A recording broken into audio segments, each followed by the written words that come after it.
IUPAC nomenclature of coordination compounds में बढ़ते हैं आगे और डिस्कस करते हैं कुछ और क्वेश्चंस।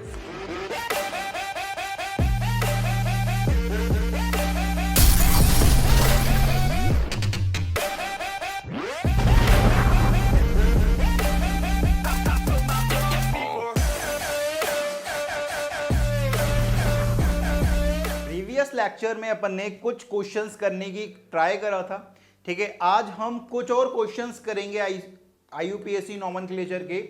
आज जो क्वेश्चन होने वाले हैं वो बहुत इंपॉर्टेंट होने वाले हैं आपके लिए, ये ध्यान रखें। आज हम कई सारे डिफरेंट टाइप के नए नए क्वेश्चन ट्राई करेंगे और उनका आंसर हम बहुत तेजी से करने की कोशिश करेंगे। यहाँ देखें, नेक्स्ट क्वेश्चन हमारे पास आ रहा है Na3Al F6। एक हमारे पास कॉम्प्लेक्स कंपाउंड है, इसका हमें नॉमेनक्लेचर करना है। आज हम जितने भी कॉम्प्लेक्स कंपाउंड का नाम लिखेंगे उनमें एक खास बात होगी कि उनका कोई ना कोई स्पेसिफिक नाम होगा, कॉमन नेम जिसे बोलते हैं अपन, ठीक है। और कुछ ना कुछ उनकी प्रॉपर्टीज होंगी जिन्हें हम डिस्कस करेंगे। Na3Al F6 इसका कॉमन नाम कायरोलाइट होता है, ये ध्यान रखें। कभी कभी आपको क्या होता है, क्वेश्चन में IUPAC नाम ना देकर क्या दे देता है, कॉमन नाम दे देता है, तो आप कंफ्यूज हो जाते हो। तो आज हम कुछ कंपाउंड जो बहुत इंपॉर्टेंट होते हैं उनके कॉमन नेम भी पढ़ेंगे। इनका कॉमन नेम क्या होता है, कायरोलाइट होता है। अगर मुझे इसका IUPAC नॉमेनक्लेचर करना पड़े तो ये तो बहुत आसान है। अब यहाँ में से काउंटर आयन और कॉम्प्लेक्स आयन में से मुझे डिसाइड करना पड़े कि कैटायन कौन सा है। नॉर्मल सी बात है कि ये जो काउंटर आयन वो मेटल है, मतलब यहाँ पर पॉजिटिव चार्ज होने वाला है। काउंटर आयन पॉजिटिव, तो ये जो कॉम्प्लेक्स है वो क्या होने वाला है भाई, हमारा नेगेटिव चार्ज होने वाला है। तो कैटायन का नाम हम पहले लिखेंगे, तो यहाँ पर हमने पहले नाम लिखा सोडियम का। अब जब हम कॉम्प्लेक्स का नाम लिखेंगे तो कॉम्प्लेक्स के नाम में सबसे पहला हम लिगेंड का नाम लिखते हैं। तो लिगेंड क्या है भाई, फ्लोरो। कितना नंबर है, 6, तो हेक्साफ्लोरो, ठीक है। अब मुझे सेंट्रल मेटल एटम का नाम लिखना है, और सेंट्रल मेटल एटम का नाम जब लिखना है तो हमारा कॉम्प्लेक्स एनाइनिक है। अगर एनाइनिक है तो हम मेटल के नाम के बाद सफिक्स 8 यूज करेंगे, तो एल्यूमिनेट। और इसकी ऑक्सीडेशन स्टेट कितनी होगी, यहां पर इस पर देखो किस तरह से निकालते हैं कि सोडियम पर कितना आने वाला है, +1 है, तो यहाँ पर +3 आ जाएगा, यहाँ पर -3 आ जाएगा। तो यहाँ पर देखो कि फ्लोरीन पर -1 होता है, तो यहाँ पर -6 आ रहा है, यहाँ पर कितना आ रहा है, -6, और यहाँ पर -3 आ रहा है, मतलब ये क्या होना चाहिए, +3। तो इसकी ऑक्सीडेशन स्टेट क्या जाएगी, 3rd, जिसे हम रोमन नंबर में लिख देंगे भाई, ठीक है। इस तरह से अपन इसका नॉमेनक्लेचर कर सकते हैं। ये तो अपन ने पहले भी करा हुआ है, ठीक है। पहले जो अपन ने IUPAC नॉमेनक्लेचर करा है उस तरह का ही था। नेक्स्ट जो आने वाला है वो थोड़ा सा नया आने वाला है आपके लिए। वो किस तरह से है, देखें भाई कि यहाँ पर देखो कि जिंक H2O का होल 4, ये भी कॉम्प्लेक्स है और ये भी कॉम्प्लेक्स है भाई। अब इन दोनों कॉम्प्लेक्स में से मुझे ये डिसाइड करना है कि कैटायनिक कॉम्प्लेक्स कौन सा है और एनायनिक कॉम्प्लेक्स कौन सा है। तो यहाँ पर देखो कि जिंक और वाटर पर कोई चार्ज नहीं होता, मतलब जिंक पर जो भी चार्ज आएगा वो इस कॉम्प्लेक्स पर चार्ज आएगा। अब यहाँ पर देखो कि यहाँ पर दूसरा कॉम्प्लेक्स है प्लैटिनम CCl4। आप जानते हो जब मैंने आपसे बात करी थी कि प्लैटिनम कोऑर्डिनेशन नंबर 4 होता है तो उसकी ऑक्सीडेशन स्टेट कितनी होती है, +2। मतलब अगर ये +2 है तो यहाँ पर भी क्या आने वाला है, +2 आने वाला है। जब आप x की मेथड निकालोगे ना कि x + 0 + x - 4 = 0, तो x की वैल्यू कितनी आएगी भाई, +2 आने वाली है, ठीक है, और आनी भी चाहिए, ठीक है। तो यहाँ पर ऑक्सीडेशन स्टेट प्लेटिनम की +2 और इसकी भी +2 होने वाली है। अगर इसकी +2 है तो पूरा कॉम्प्लेक्स क्या हो जाएगा, इस पर +2 का चार्ज, यहाँ पर -4 है तो इस पर -2। मतलब ये वाला जो कॉम्प्लेक्स है वो कैटायनिक है और ये वाला कॉम्प्लेक्स क्या है, एनायनिक। तो कैटायनिक कॉम्प्लेक्स का नाम हम पहले लिखेंगे। अब ये कॉम्प्लेक्स है तो कॉम्प्लेक्स में पहले नाम किसका लिखते हैं, लिगेंड का। तो ये वाटर है, वाटर का नाम क्या होता है, एक्वा, तो 4 नंबर में है तो टेट्रा एक्वा। अब यहाँ पर कॉम्प्लेक्स हमारा कैटायनिक है तो हम मेटल के बाद हम 8 सफिक्स यूज नहीं करेंगे, जैसा नाम है वैसा लिख देंगे। तो जिंक, इसकी ऑक्सीडेशन स्टेट 2nd। फिर हम एनायनिक कॉम्प्लेक्स की बात करेंगे, तो एनायनिक कॉम्प्लेक्स में भी पहले हम लिगेंड का नाम लिखेंगे, तो क्लोरो, तो टेट्रा क्लोरो, ठीक है। और ये क्या है भाई, सेंट्रल मेटल एटम और सेंट्रल मेटल एटम अगर हमारा कॉम्प्लेक्स एनायनिक है तो 8 सफिक्स यूज करेंगे, तो प्लेटिनेट 2nd, ठीक है। तो इस तरह से अपन नाम लिख सकते हैं, कोई भी ज्यादा बदलाव नहीं है। जैसा हम काउंटर आयन के साथ करते थे उसी तरीके से यहाँ पर करेंगे, और कुछ बदलाव तो है नहीं। नेक्स्ट देखो, नेक्स्ट देखो Fe4 FeCN6 का होल थ्राइस। अभी इसका जो कॉमन नाम होता है वो होता है फेरी फेरोसाइनाइड। फेरी फेरोसाइनाइड ऐसा नाम क्यों आया? फेरी मतलब Fe+3 में, मतलब ये +3 में, ठीक है, ये जो आयरन है वो +3 में है, और ये वाला जो आयरन है वो +2 चार्ज में आने वाला है, +2 ऑक्सीडेशन स्टेट में आने वाला है। इसे हम प्रूशियन ब्लू के नाम से भी जानते हैं, ये ध्यान रखेंगे। अब देखो कि ये जो फेरी फेरोसाइनाइड आया वो किस तरह से आया कि अगर मैं इसका क्या करता हूँ भाई, इसे अगर उठाकर वाटर में डालता हूँ तो वाटर में डालने के बाद पता चलेगा कि ये कुछ इस तरह से ब्रेक होने वाला है, इस तरह से आयनाइज होने वाला है, कुछ इस तरह से आयनाइज होने वाला है। 4 Fe+3 FeCN का होल 6 -4 चार्ज। नॉर्मल सी बात है, ये +12 और ये -12 न्यूट्रल है, ठीक है। तो यहां पर ये Fe+3 में इसलिए फेरी, और ये Fe+2 में, नॉर्मल सी बात है, इस पर अगर -4 का चार्ज है तो ये -6 है, तो इस पर कितने का जाएगा? +2 का चार्ज जाएगा, तो ये फेरोसाइनाइड। इसे प्रूशियन ब्लू के नाम से जाना जाता है, ये बहुत इंपॉर्टेंट है, कई बार आया हुआ है। एक तो सोडियम नाइट्रोप्रूसाइड और दूसरा प्रूशियन ब्लू, बहुत इंपॉर्टेंट नाम रखता है। अब हम इसका नॉमेनक्लेचर करेंगे कि नॉमेनक्लेचर किस तरह से कर सकते हैं। अब यहाँ पर देखो कि ये हमारा काउंटर आयन है और ये कॉम्प्लेक्स आयन है। अब ये जो काउंटर आयन है वो मेटल है, नॉर्मल सी बात है, ये कैटायनिक पार्ट होगा और ये पूरा क्या होने वाला है? एनायनिक पार्ट होने वाला है। तो कैटायन का नाम हम पहले लिखेंगे, तो यहाँ पर आयरन है, ठीक है, आयरन नाम लिखा है, और इसकी ऑक्सीडेशन स्टेट कितनी आने वाली है? +3, तो थर्ड। अब कॉम्प्लेक्स का नाम लिख रहे हैं तो कॉम्प्लेक्स के नाम में पहला हम लिगेंड का नाम लिखेंगे, तो लिगेंड क्या है भाई? साइनो। लिगेंड कितने नंबर में है? 6, तो हेक्सासाइनो। फिर मेटल का नाम लिखेंगे, लेकिन ये जो कॉम्प्लेक्स है वो क्या है? एनायनिक है, तो मेटल के नाम के बाद एट सफिक्स यूज करेंगे, तो फेरेट सेकंड। इसकी ऑक्सीडेशन स्टेट क्या है? सेकंड है भाई, यहां से निकाल लिया अपन ने। तो इस तरह से नाम लिख सकते हैं। नेक्स्ट कॉम्प्लेक्स देखो, नेक्स्ट कॉम्प्लेक्स है हमारे पास Fe3 FeCN का होल 6, ठीक है, एंड होल ट्वाइस, इसका कॉम्प्लेक्स का होल ट्वाइस है। अब यहां पर बात आती है कि इसका कॉमन नेम क्या होता है। इसका कॉमन नेम होता है फेरोफेरीसाइनाइड। आप सही समझ रहे हो, ठीक है। फेरोफेरीसाइनाइड मतलब ये जो आयरन है वो +2 चार्ज होने वाला, और ये जो अंदर वाला कॉम्प्लेक्स वाला सेंट्रल मेटल एटम है वो +3 ऑक्सीडेशन स्टेट में होने वाला है। अगर जब मैं इसे वाटर में डालूंगा तो ये कुछ इस तरह से आयनाइज होने वाला है, कुछ इस तरह से आयनाइज होने वाला है। 3 Fe+2 +2 FeCN का होल 6 -3 का चार्ज। अब यहां पर समझना कि ये +2 में है। अब यहां पर ये जो सेंट्रल मेटल एटम है वो +3 में आने वाला है। देखो किस तरह से कि साइनाइड है, उस पर -1 का चार्ज होता है, तो -6 ये, तो इस पर कितना आने वाला है? इस पर -3 आने वाला, तो ये +3 होना जरूरी है भाई, ठीक है। तो हमारा central metal atom +3 oxidation state में, और जो काउंटर आयन है वो +2 ऑक्सीडेशन स्टेट में है, तो इस कारण क्या हो रहा है? इसका कॉमन नाम फेरोफेरीसाइनाइड। यहां पर क्या हो रहा था? फेरीफेरोसाइनाइड, क्योंकि यहां पर जो काउंटर आयन था वो +3 ऑक्सीडेशन स्टेट में था, और सेंट्रल मेटल एटम क्या था? +2 ऑक्सीडेशन स्टेट में। इसका नाम क्या हो गया? फेरोफेरीसाइनाइड, क्योंकि काउंटर आयन +2 ऑक्सीडेशन स्टेट में और central metal atom +3 oxidation state में आने वाला है, ठीक है। इसे टर्न्स बुल्स ब्लू के नाम से भी जाना जाता है, ये ध्यान रखिए, टर्न्स बुल्स ब्लू, ठीक है। इसका बहुत फेमस नाम है भाई, ये ध्यान रखेंगे, ठीक है। आज हम बहुत सारे ऐसे नाम पढ़ेंगे जो हमारे क्वेश्चंस में बहुत काम आते हैं, ये ध्यान रखें। डायरेक्ट पूछ लेता है आपसे कि what is turns bulls blue, तो आपको जवाब देना है कि ये भाई फेरोफेरीसाइनाइड है, ये ध्यान रखेंगे। अब इसका कॉमन नाम इसका आईयूपीएसी नेम लिखने की सोचते हैं कि आईयूपीएसी नेम किस तरह से लिखेंगे। ये काउंटर आयन है, मेटल है, नॉर्मल सी बात है, ये पॉजिटिव होगा, तो जो हमारा कॉम्प्लेक्स है वो एनाइनिक पार्ट हो जाएगा, तो कैटायन का नाम पहले लिखेंगे, तो आयरन, इसकी ऑक्सीडेशन स्टेट सेकेंड। अब जब काउंटर आयन का नाम लिखेंगे तो लिगेंड का नाम पहले लिखेंगे, तो लिगेंड क्या है? साइनो, तो 6 नंबर पे तो हेक्सासाइनो, और ये आयरन एनाइनिक है, तो सेंट्रल मेटल एटम के नाम के बाद 8 यूज करेंगे, तो फेरेट, और इसकी ऑक्सीडेशन स्टेट क्या है? थर्ड। तो कुछ इस तरह से अपन नाम लिख सकते हैं। नेक्स्ट देखो, नेक्स्ट है हमारे पास Cu2 FeCN का होल 6। इसे हम कॉमन नाम से जानते हैं कॉपर फेरोसाइनाइड। कॉपर फेरोसाइनाइड मतलब फेरो से समझ आना चाहिए कि ये जो आयरन होने वाला है वो +2 ऑक्सीडेशन स्टेट में होने वाला है। ये चॉकलेटी ब्राउन कलर का होता है, ठीक है। चॉकलेट खाइए ना, कुछ लोग बोल रहे हैं नहीं खाई बाबा जी, ठीक है। तो चॉकलेटी ब्राउन कलर का होता है। अब इसका हम आईयूपीएसी नेम लिखने की सोचते हैं कि आईयूपीएसी नेम हम किस तरह से लिखेंगे। अब यहां पर देखो कि काउंटर आयन है।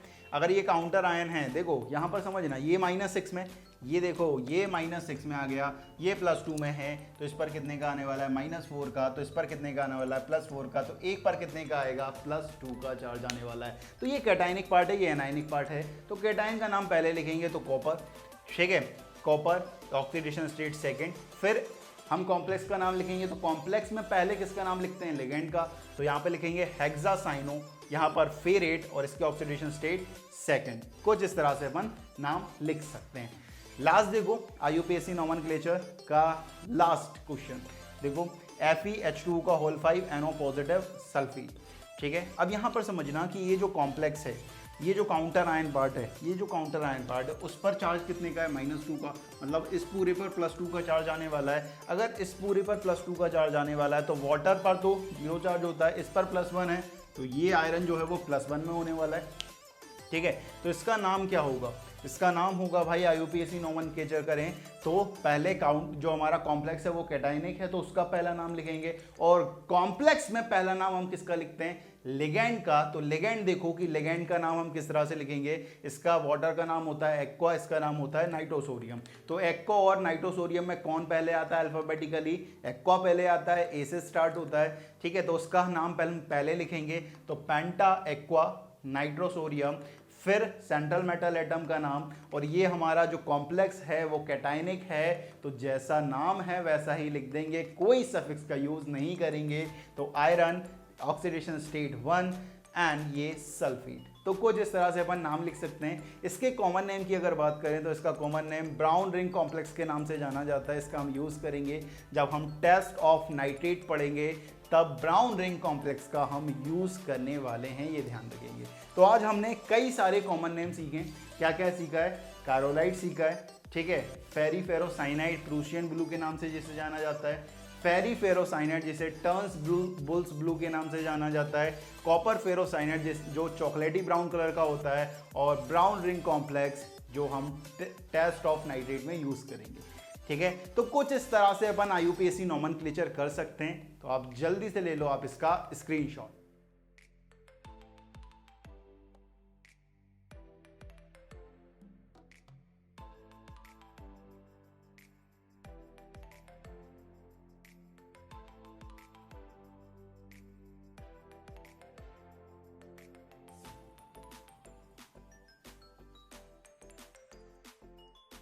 तो ले लिया है आपने इसका स्क्रीनशॉट। चलिए बढ़ते हैं आगे और डिस्कस करते हैं कुछ और टॉपिक्स। IUPAC नॉमेनक्लेचर में नेक्स्ट हम ऐसे कंपाउंड का नॉमेनक्लेचर करना सीखेंगे जिसमें ब्रिज लिगैंड प्रेजेंट होगा। अब बात आती है कि बाबा जी ये ब्रिज लिगैंड क्या होता है।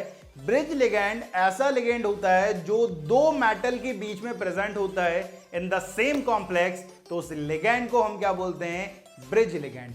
That is if ligand is present between two metal in the same complex, उसे हम क्या बोलते हैं, ब्रिज लिगैंड। और ब्रिज लिगैंड का जब भी हम नॉमेनक्लेचर करेंगे तो उसके नाम से पहले प्रीफिक्स म्यू यूज करते हैं, ये ध्यान रखेंगे।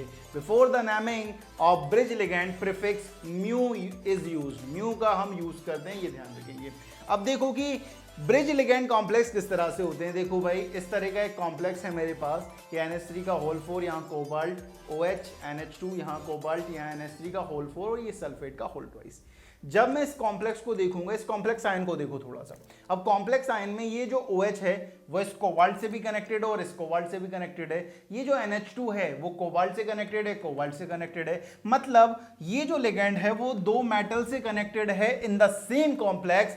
तो ये OH और NH2 क्या कहलाएंगे भाई, हमारे ब्रिज लिगैंड कहलाएंगे।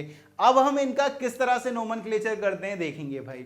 हमें क्या करना है, हमें इसे एक अलग कॉम्प्लेक्स मानना है, यहां से यहां तक, यहां से यहां तक एक अलग कॉम्प्लेक्स मानना है। दोनों कैटायनिक हैं, नॉर्मल सी बात है। ये सल्फेट -4 का चार्ज है तो इस पूरे कॉम्प्लेक्स पर +4 का चार्ज आने वाला है, ठीक है। अब सबसे पहले अपन इनकी ये जो कोबाल्ट है, जब भी हम नोमेनक्लेचर करेंगे, नॉर्मल सी बात है, सेंट्रल मेटल एटम का हमें ऑक्सीडेशन स्टेट लिखना होता है। तो ऑक्सीडेशन स्टेट निकालना सीखते हैं कि ऑक्सीडेशन स्टेट क्या होगी।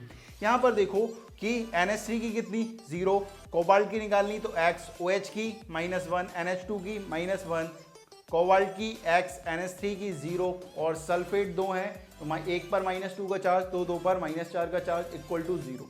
तो यहाँ से जब हमने x कैलकुलेट करा तो x की वैल्यू आई +3, मतलब ये कोबाल्ट की ऑक्सीडेशन स्टेट +3 है और इसकी भी क्या होने वाली है, +3 ऑक्सीडेशन स्टेट होने वाली है। अब हम किस तरह से नाम लिखेंगे, देखना कि मैंने इसे एक अलग कॉम्प्लेक्स माना हुआ है ये, और इसे एक अलग कॉम्प्लेक्स माना हुआ है। अब देखो जब मैंने इसे कॉम्प्लेक्स माना तो ये एज ए लिगेंड काम कर रहा है NH3 लिगेंड काम कर रहा है, तो सबसे पहले उसका नाम लिखेंगे। तो इसका नाम क्या होता है, अमीन। तो 4 नंबर में तो टेट्रा अमाइन, ठीक है। देन कैटायनिक है तो कोबाल्ट ऑक्सीडेशन स्टेट 3rd। अब जब हम इनका नाम लिखेंगे तो इसका नाम होता है हाइड्रोक्सो, इसका नाम होता है अमाइन, ठीक है। इसका नाम क्या होता है हाइड्रोक्सो, इसका नाम क्या होता है अमाइडो, ठीक है, हाइड्रोक्सो और अमाइडो।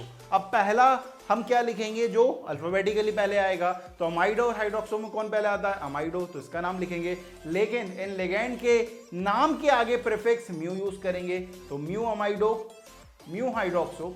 फिर इसे एक नया कॉम्प्लेक्स मान लिया, नया कॉम्प्लेक्स माना तो ये NH3 एज ए लिगेंड काम कर रहा है, तो टेट्रा अमाइन कोबाल्ट 3rd, और ये सल्फेट। कुछ नहीं करा है, मैंने जैसा दिया गया था उसी तरीके से नाम लिख दिया है। बस मैंने इधर एक कॉम्प्लेक्स माना हुआ है, इधर एक कॉम्प्लेक्स माना हुआ है, इनको तो सेम लिखा है। इसका नाम लिखने के बाद इन दोनों का नाम लिखा है, फिर इसका नाम लिखा है, फिर ये हमारा काउंटर आयन का नाम लिख लिया। एनायनिक था वो, ठीक है, एनायनिक था ना ये हमारा एनायनिक है, -4 का चार्ज था, इस पर +4 का चार्ज था, ठीक है। तो कुछ इस तरह से अपन नाम लिख सकते हैं। एक तो ये तरीका है, इस तरह से भी आपको ऑप्शन मिल सकता है। दूसरा ऑप्शन आपको कुछ इस तरह से मिलेगा कि हम पहले इन दोनों लिगेंड का नाम लिख लेंगे कि म्यू अमाइडो, म्यू हाइड्रोक्सो। जब मैंने बात करी तो ये वाला पार्ट और ये वाला पार्ट दोनों सेम ही तो है, ये वाला पार्ट और ये वाला पार्ट सेम है, ठीक है। तो इसका नाम क्या था, टेट्रा अमाइन कोबाल्ट 3rd, ठीक है। इन दोनों पार्ट का नाम क्या था, टेट्रा अमाइन कोबाल्ट 3rd। अब इनके नाम में टेट्रा आ रहा है तो हम बाई ट्राई ऐसे तो यूज नहीं कर सकते हैं, तो हम क्या यूज करेंगे, बिस, ट्रिस, टेट्राकेस, पेंटाकेस, याद आया भाई, ठीक है। तो हम यहां पर यूज करेंगे बिस, टेट्रा अमाइन कोबाल्ट 3rd और सल्फेट, ऐसा भी यूज कर सकते हैं। और एक और भी तरीका है, एक और क्या तरीका है, म्यू अमाइडो, म्यू हाइड्रोक्सो। अब यहां पर अमाइन कितने, 4 ये हैं, 4 ये हैं, मतलब 8, तो ऑक्टा अमाइन। और कोबाल्ट कितने, एक कोबाल्ट ये, एक कोबाल्ट ये, तो डाई कोबाल्ट, दोनों की ऑक्सीडेशन स्टेट क्या, 3rd और सल्फेट। तो अपन इन तीनों तरीके से यूज कर सकते हैं, ये ध्यान रखें। अब बात आती है कि जब भी हम कॉम्पिटिटिव एग्जाम नीट या जेई की बात करेंगे तो नीट या जेई में पूरा नाम कभी मत लिखने बैठना यार, समझ रहे हो कि अब भाई मैं तो पूरा आज लिख के देखूंगा, फिर मैं अपना ऑप्शन मिलाऊंगा, फिर टिक करूंगा, फिर ओमेआर भरूंगा। भाई ऐसा नहीं है भाई, इतना टाइम नहीं होता है। आपको सिर्फ अपना ऑप्शन चेक करना है, टिक मारना और आगे बढ़ जाना है। इतना टाइम नहीं होता कि आप पूरा नाम लिखो भाई, फिर मैच करो, फिर ओएमआर भरो, फिर आगे बढ़ो। नहीं, हमें 4 ऑप्शन में से एक ऑप्शन को छांटना है बस, ठीक है। हमें 4 ऑप्शन में से एक ऑप्शन को छांटना है। वो अपन किस तरह से छांट सकते हैं, या तो कैटायन एनायन के नाम से छांट लो। क्या क्या गलती कर सकता है कि पहले एनायन का नाम लिख दे, बाद में कैटायन का नाम लिखे, या ऑक्सीडेशन स्टेट में गलती कर सकता है, ठीक है। लिगेंड के नाम में गलती कर सकता है, जो अल्फाबेटिकली बाद में आ रहा है उसे पहले लिख दे। तो कई सारे ऐसे तरीके होते हैं जिन्हें हमें सिर्फ ऑप्शन को चेक करना होता है। अगर हमारा ऑप्शन सही हो गया भाई, ऑप्शन में कोई गलती नहीं है, तो आराम से हमारा क्वेश्चन हो जाएगा, ठीक है। तो ऐसा क्वेश्चन कई बार आया गया है भाई, जैसे कि BHU में आया हुआ है, AMU में आया हुआ है, ठीक है। तो कई सारे चांसेस बनते हैं कि इस तरह का क्वेश्चन पूछा जाए, और जब क्वेश्चन आएगा तो आप आराम से कर सकते हो, ठीक है। तो जल्दी से ले लो आप इसका स्क्रीनशॉट।